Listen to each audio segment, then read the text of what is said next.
Hello বন্ধুরা, আমরা যে এসএস মাল্টি ফার্মিংয়ের কাজ কন্টিনিউ করছি, আজ প্রায় 15-16 দিন হয়ে গেল। তো এখন বর্তমানে আমাদের কাজ চলছে এই যে পুরো পুকুরের সাইড ঘেরার কাজ এবং হাঁসের শেড বানানোর কাজ চলছে। ওখানে দেখতে পাচ্ছেন হাঁসের শেড বানাচ্ছে। ওখানে মনে হচ্ছে দাঁড়িয়ে আছে শুকুর ভাই, নিজামুদ্দিন ভাই আর বাবু ভাই, আর মিস্ত্রি লেবাররা কাজ করছেন নিচে মাঝখানে।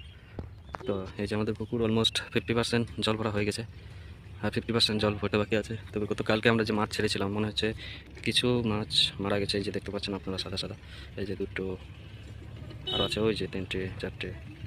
কিছু মাছ মনে হচ্ছে ঘায়েল হয়ে গেছে, কারণ মাছটা প্রথমে যে পুকুরে ধরা হয়েছিল সেই পুকুর থেকে প্রায় 200-300 মিটার দূরে ছিল আমাদের গাড়ি। সেই গাড়িতে আবার মোটামুটি প্রায় 7-8 কিলোমিটার এসছে, আর আমরা তো নতুন, তো সেই হিসাবে একটু মাছগুলো ঘায়েল হয়েছে বোঝা যাচ্ছে। তাছাড়া মাছ খুব সতেজ এবং চাঙ্গা ছিল, তাজা ছিল।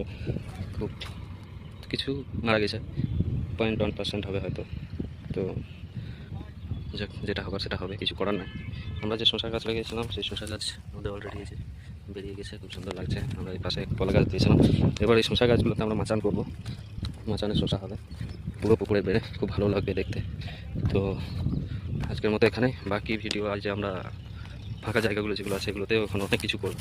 তো আপনারা দেখতে থাকুন, সাথে থাকুন। ধন্যবাদ, সুস্থ থাকুন।